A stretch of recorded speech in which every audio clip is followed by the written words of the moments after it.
Oi pessoal, tudo bem com vocês? Bom, esse vídeo de hoje eu tô fazendo a pedido de um seguidor. Ele viu os meus vídeos aqui, viu toda a minha narrativa, ele pretende mudar para o Japão, né? Ele é a esposa e com uma filha. E ele me pediu para fazer um vídeo relatando sobre a questão emocional. Então, se você sonha em morar fora, fica aqui e assiste esse vídeo, porque aqui eu vou abordar a parte emocional. Então, hoje eu vou estar falando sobre a minha experiência, minha visão depois de 4 anos morando aqui no Japão. E esse vídeo também eu acho que é válido para todo mundo, assim, que vai mudar de país, né? Normalmente, quando a gente pensa, assim, em mudar de país, a primeira coisa que vem na nossa mente é apartamento, coisas de casa, financeiro, essas coisas assim. O emocional a gente imagina que pesa, mas a gente não sabe assim a proporção de que possa pesar na nossa vida, né? Claro que a gente sabe que vai sentir saudade e tudo, mas assim, a gente tem só um parâmetro, né? E geralmente essa parte de emocional, essa parte interna, as pessoas não costumam falar muito, né? Porque eu entendo, eu também, tipo, na verdade eu não sei se eu me sinto 100% confortável para falar, mas eu vou expor uma parte, assim, né? Claro que muitos detalhes da nossa intimidade eu não vou expor aqui, né? E é aquela frase que eu levo pra minha vida, que eu aprendi com a Lara Nesteruk, que é: não se sangra em tanque de tubarões. As nossas mazelas, as nossas dificuldades, as nossas coisas, a gente não joga em qualquer lugar. Mas tudo que eu vou falar aqui são coisas que a gente já já se adaptou ou já se organizou, que a gente tenha noção, assim, que muitas pessoas passam. Se eu chorar, vocês já vão me perdoando, porque eu sou uma manteiga derretida. Antes de entrar literalmente sobre o assunto, eu preciso fazer um contexto sobre quem eu sou, sobre como eu lido com as coisas, tá? Quem me conhece sabe, a famosa frase, mas é sério.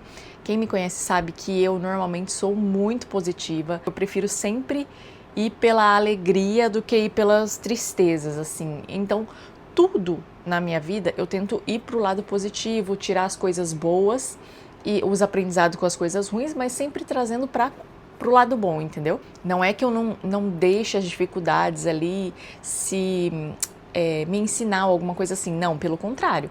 Eles me ensinam, mas eu não deixo que as dificuldades, os meus erros, as minhas coisas me definam. Você entendeu? Eu sempre tento melhorar. Até por isso também que normalmente as pessoas me veem muito mostrar a parte boa do Japão, sabe assim? Porque eu realmente tenho esses olhos. Eu sei das coisas ruins que tem, mas eu também sei das coisas boas que tem, tanto na maternidade, quanto no casamento, quanto na mudança assim, de país, quanto na cidade em si. Sempre eu tento levar para o lado positivo.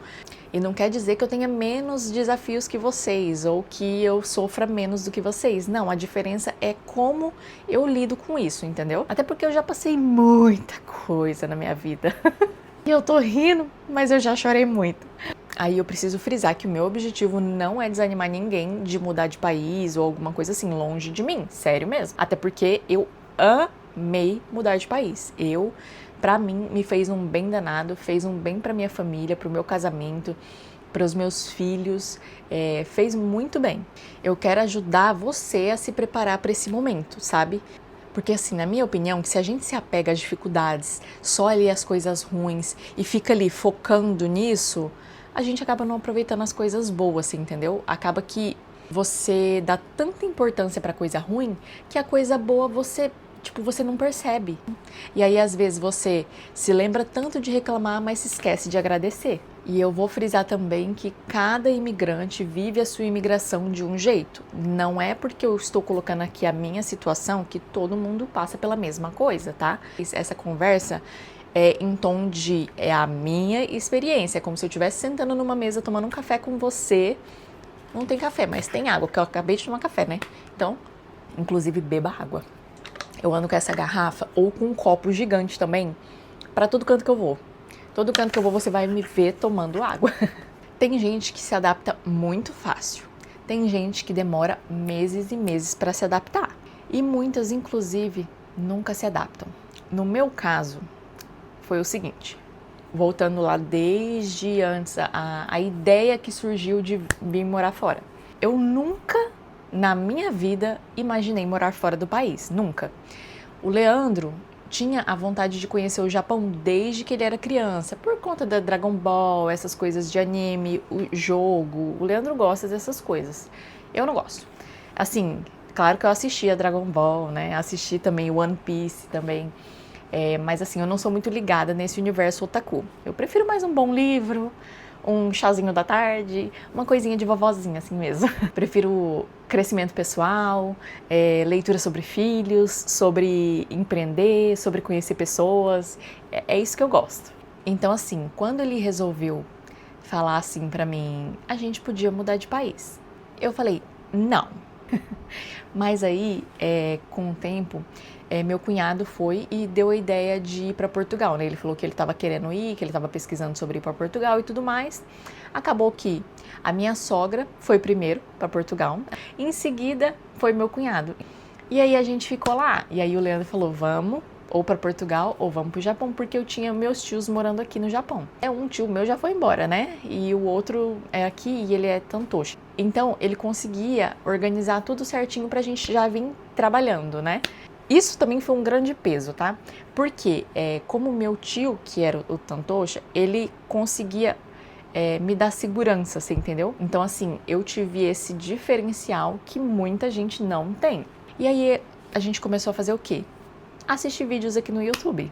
E aí eu fui abrindo meu coração para isso, vendo as possibilidades, o que era bom. Vendo os vídeos, eu comecei a realmente me interessar por morar fora. Eu via vídeos de Portugal e também via vídeos aqui do Japão. Só que Portugal, eu tinha o pesar de que por mais que eu tivesse minha sogra, meu cunhado lá, eu não tinha essa segurança de ter um emprego, uma casa, porque assim, eu não queria morar com ninguém. Agora vai ter a participação especial aqui do Pedro. E aí a gente resolveu vir pro Japão, a gente resolveu vir pro Japão porque era o lugar que eu mais tinha segurança, mais tinha respaldo, assim, no sentido de já tenho um emprego garantido, já tenho um apartamento alugado e já tenho uma média de salarial, sabe, adequada. Eu sei que não é a realidade de muitos, mas no meu caso foi um pré-requisito que eu fiz pro Leandro. No começo só ele trabalhar e eu ficar em casa com as crianças até ele se adaptar. Bom, eu fiz um contexto breve até o momento da decisão. Feito isso, a gente começou a matutar as coisas, né? Porque assim, ó, o meu contexto familiar é o seguinte. Eu tenho um pai e uma mãe, né, que são separados há muitos e muitos anos. Eu tinha uns 3 anos, então eu tinha 2 famílias ali. Eu me casei com 19 anos. Hoje eu sou casada há quase 14 anos. Eu já não moro com meus pais há muito tempo. A minha mãe eu via com frequência, mas não era tanta frequência assim. Por conta da vida dela, né, da correria dela, do trabalho dela. Então assim, a gente se via, mas a gente não se via assim todos os dias, né? Mas a gente se via uma vez na semana, uma vez a cada 2 semanas, assim.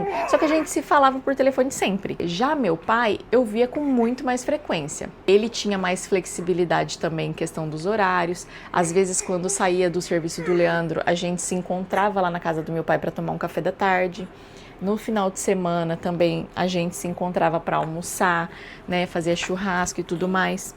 Então, assim, era um período que eu tava tendo... E como minha madrasta também, ela tinha uma loja de roupas em casa, então durante a tarde, assim, às vezes eu tava lá com as crianças, eu ia pra lá, minha bisavó, ou minha avó, morava com eles, então assim, eu ia lá, tomava o café da tarde com eles, via minha avó, aí via meu pai, porque meu pai chegava cedo também, porque ele trabalhava no banco. Então assim, eu tinha mais um convívio social, assim, diário com eles.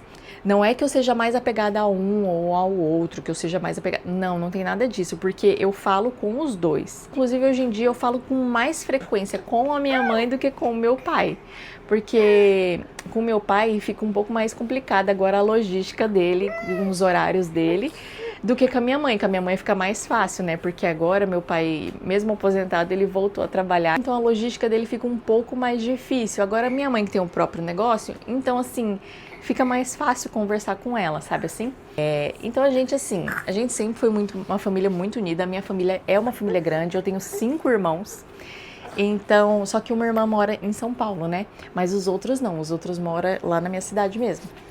E E basicamente é isso, do meu convívio que eu tinha com a minha família. Eu tinha muito apego também com a minha igreja, com os meus amigos que frequentavam a minha igreja. O nosso círculo era todo ali da igreja. Então a gente tinha essa comunhão com a igreja e era tipo assim, a gente vivia com esse pessoal. Praticamente de segunda a segunda a gente estava juntos. Então a gente tinha um apego também muito grande com isso. Então quando a gente decidiu vir, isso era uma coisa que pesava muito. Só que assim, a gente sabe que vai pesar, mas a gente fala, tudo bem, né? É uma coisa que a gente se adapta, a gente liga constantemente, a gente, né, manda mensagem e tudo mais. E aí, aí era essa a nossa ideia, né?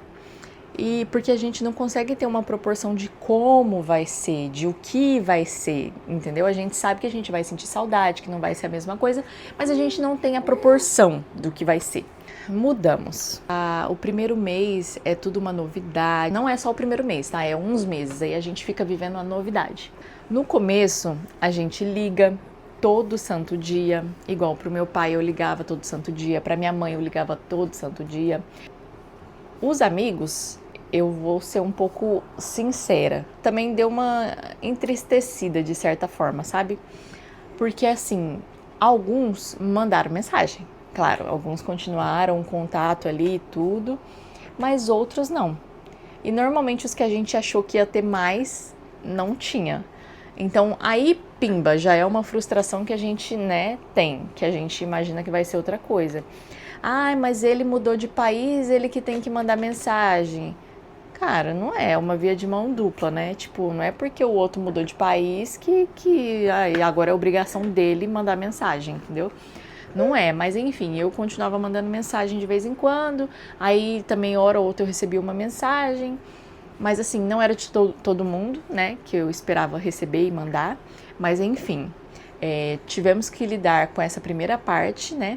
O Leandro também, ele se entristeceu muito mais do que eu, porque eu me entristeci, é óbvio, mas eu não foquei nisso, eu trouxe para mim um ensinamento, mas me serviu para mim amadurecer, para mim talvez organizar as prioridades, para mim pensar assim nas pessoas que realmente estavam comigo ou não, as pessoas que realmente se importavam comigo ou não, e também entender, gente, que não é porque a pessoa deixou ou manda menos mensagem para você que ela não gosta de você ou você fez alguma coisa para ela ou aconteceu alguma coisa assim, porque na minha cabeça existem fases da vida.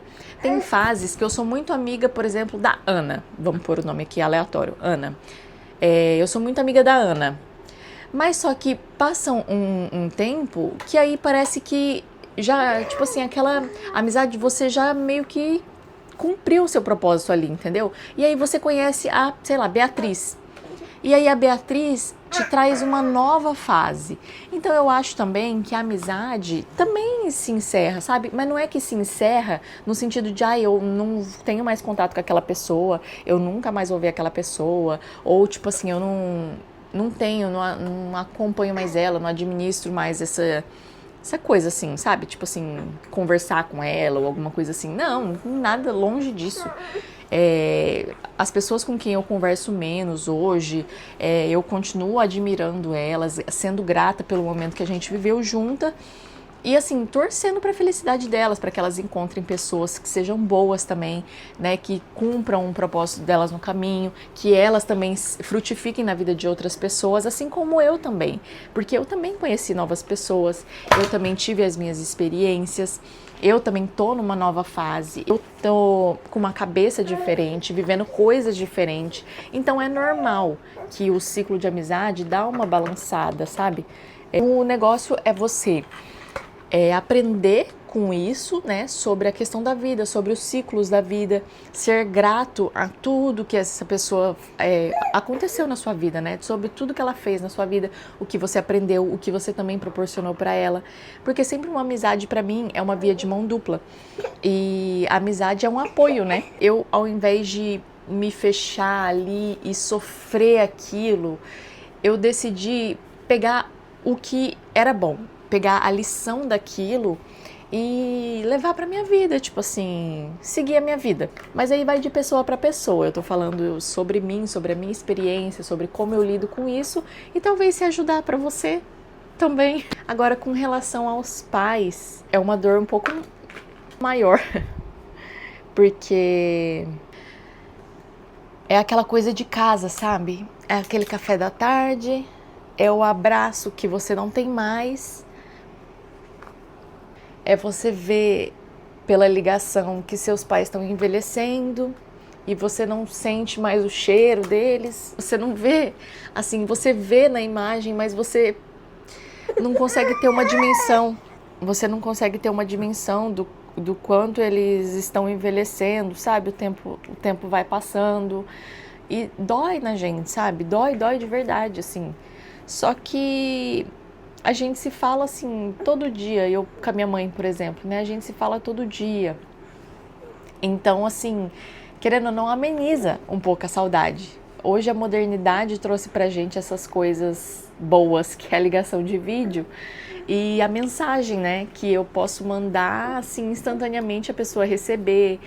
Então, claro que não substitui um abraço, não substitui um calor humano, aquela convivência ali, aquele cafezinho da tarde, que às vezes você nem falava nada, mas só de estar ali perto já era um aconchego, um consolo. E isso faz muita falta. Se a gente tivesse condições, claro que a gente ia querer ir todo ano, sabe? Com filhos é muito difícil financeiramente, ainda mais na situação que está hoje. O mundo é muito difícil a gente se organizar para ir todo ano, sabe? Deu uma complicada pra gente ir pro Brasil, sabe? Mas não quer dizer que a gente não sinta saudade, não quer dizer que a gente não ame, não quer dizer nada disso. Quer dizer que a vida acontecendo e tem coisa que dá e tem coisa que não dá. É como eu falo pra Luísa, quando dá, dá, quando não dá, não dá. E eu tenho certeza que a gente vai sentir o dobro quando a gente for. E quando a gente voltar, a gente vai sentir o dobro da saudade, porque a gente vai reviver aquele momento, sabe assim? E também quando a gente sai e volta, querendo ou não, o mês que a gente passa ali, o tempo que a gente passa ali é um mês de festa, é um mês de férias, é um mês gostoso que você fica ali, sabe, curtindo, festejando, comemorando, aí você fala, que saudade disso. Rever a igreja também, sabe? Nossa, eu sinto muita falta de ir para a igreja, de estar ali, sentir aquela coisa da igreja que é diferente. Claro que a gente continua orando em casa, que a gente continua buscando, mas não é a mesma coisa. Eu falo no sentido de comunhão, sabe, assim? Mas tirar a parte boa e ser grato. Ser grato porque a gente tá vivendo uma coisa que a gente queria, né? No começo eu não queria, mas depois eu quis. E hoje eu falo que graças a Deus pela decisão que a gente tomou, né? A minha experiência, tipo, é uma dor que ela não é que ela diminui, você meio que se acostuma com ela. E aí ela deixa de ser uma prioridade no dia, você entendeu? Você vai vivendo, você vai fazendo outras coisas, você vai a vida vai acontecendo ali, tipo, a gente passou por adaptação das crianças, passou por muitas coisas na adaptação, como eu já falei nos vídeos anteriores aí veio o nascimento do Pedro, veio uma gestação conturbada, e aí, tipo, tudo, a vida continua acontecendo. E a saudade vai ficando ali, ó, vai ficando ali, mas não quer dizer que ela não existe mais, ela tá ali, você entendeu? A gente sente, claro que a gente sente, só que somos adultos e você não queria ser apegada à sua mãe, viver pertinho, é óbvio que eu queria, se eu pudesse eu trazia todo mundo pra cá, não ir pra lá, mas eu queria trazer todo mundo pra cá. Não, mas eu gosto do Brasil, gente, eu só não gosto da situação de vida do Brasil, mas eu amo o Brasil. E assim, uma coisa que eu aprendi na minha vida, que é que depois que a gente se casa, Deus nos direciona a cuidar da nossa família, da nossa casa. Não quer dizer que a gente abandone o pai ou a mãe ou essas coisas assim. Não, só a nossa prioridade passa a ser a nossa família, o nosso cônjuge e os nossos filhos. A nossa missão como filhos é honrar os nossos pais para o resto das nossas vidas. Mas, a partir do momento que a gente casa, a nossa prioridade é o nosso marido e os nossos filhos. Exatamente nessa ordem: Deus, marido, filhos. A gente continua amando nossos pais, querendo eles perto, convivendo com eles, mas ele não é mais a nossa prioridade. A gente tem que entender que o nosso cordãozinho ali, ele chega uma hora que ele precisa ser rompido, mas não rompido de não ter mais contato, mas assim, rompido no sentido de você seguir sua vida, você pensar na sua vida, você pensar que você precisa direcionar os seus filhos. Eu sei que muita gente não quer escutar isso, sabe? Que, ai, mas minha mãe, meu pai, não sei o que e tudo mais. Sim, a gente é grato por eles, por tudo que se fez, eu entendo isso. É claro que se eu pudesse, eu ficava ali na aba da minha mãe o tempo todo. A gente tem que seguir a nossa vida, né? Antigamente, no começo do casamento e tudo mais, eu também tinha essa ligação muito forte com ela. Ela vivia a minha vida de casada comigo, sim, praticamente, né? Eu contava tudo para ela, os problemas, as coisas boas, compartilhava tudo. Mas chega uma hora que a gente aprende que certas coisas não é mais ali você e sua mãe, você e sua mãe, você e sua mãe, é você e seu esposo. A partir dali é você, a partir do momento que você casa, é você e seu esposo. Eu acho que é necessário. É uma visão minha, não quer dizer que você precisa concordar comigo, claro, isso aí é com relação à minha vida, à minha opinião, né? Mas aí a vida de vocês fazem do que vocês quiserem. Mas eu tô deixando aqui a minha opinião, né, o meu relato de como é, como foi, como faço. Na verdade, isso deu um boom no meu casamento, isso deu um boom na minha relação com o Leandro e também o meu foco, né, minha família. Fora que eu acho que eu amadureci uns 10 anos. Não que hoje eu não, você não fala mais com a sua mãe sobre nada, isso aqui. Não, gente, é que eu aprendi o que falar, quando compartilhar. Essas coisas assim. Eu compartilho muito da minha vida com ela. Ela faz parte da minha vida. Mas assim, claro que cada uma, né, no seu quadrado, cada uma tem a sua vida, ela tem o esposo dela, ela tem a vida dela, ela faz as decisões dela, assim como eu faço as minhas, entendeu? E é nesse sentido que eu quero trazer aqui o que eu faço, o que eu fiz, como eu lidei com isso, sabe? Agora eu vou falar assim, o que a gente faz hoje em dia que dá uma amenizada, assim, que deu uma ajudada nessa adaptação. São mensagens instantâneas que eu falei, videochamadas constantes, as redes sociais, assim, o que nos ajuda também a seguir, assim, com a vida, a gente se apegar à nossa família, se fechar com a nossa família, ter um bom relacionamento. Eu falo que a mudança de país, ela revela o que o nosso casamento é. Para mim, casamento, quando a gente muda de país, ou a gente gruda de verdade, ou daí a gente se separa, ou leva pro fim. Ô Pedro! Ele tava comendo o negócio, agora eu não sei nem onde caiu o imã. Ai, você vai dificultar a minha vida aqui, Pedro. Criei novos laços, novas amizades. Então, assim, tudo isso vai ajudando na nossa adaptação. É a vida acontecendo. Outra coisa que eu acho importante ressaltar aqui também, que eu acho que, assim, a mudança de país, ela não é para todo mundo. Quem não tá bem psicologicamente, eu acho que talvez não é para essa pessoa. Não quer dizer que ela seja uma pessoa fraca, tá? Porque só quer dizer que é uma pessoa que ela agora não é o momento certo para ela fazer isso. Eu acho assim, que se você acha também que você vai enfrentar algum certo tipo de dificuldade nesse quesito, porque sempre enfrenta, tá? Talvez seria interessante você também já começar um acompanhamento psicológico desde antes da mudança. Às vezes pode não ser o tempo agora, mas pode ser daqui 5 anos, daqui 2 anos, daqui 1 ano. Às vezes, se você não se sente preparado, não tem tanta certeza se é isso, vale a pena você fazer uma reanálise, pensar ali o que pode ser feito, o que você precisa melhorar, o que você precisa se adaptar. Porque quando a gente muda de país, é muitos sentimentos. Que a gente tem a separação para lidar, tem a ansiedade, tem a novidade. A gente tem que, porque a gente costuma elevar as nossas expectativas lá em cima, mas a gente tem que criar expectativas mais reais, sabe? No caso, a gente tem que baixar a nossa expectativa. E isso faz com que a nossa adaptação seja um pouco mais saudável. E sentir saudade, gente, é normal. Significa que você tomou uma decisão errada, tá? Depois que você muda, não quer dizer que porque você sente saudade, porque você tá sofrendo, não quer dizer que é uma decisão errada. Isso não tem nada a ver. Então faz toda uma análise da sua vida, porque cada um, não adianta eu falar aqui uma fórmula mágica que não existe. O que você tem a dizer sobre isso? Quer dizer alguma coisa? É? Pedro. Agora eu quero saber de você. Você já mora fora? Você tem pretensão de morar fora? Ai, meu Deus, espera. Eu tô tentando, gente, acabar com esse vídeo. Como foi sua adaptação emocional pra quem já mora fora? E você que tá pretendendo mudar, você já tá nessa pegada já de se preparar emocionalmente ou não? Como que tá o caos aí? Me diga.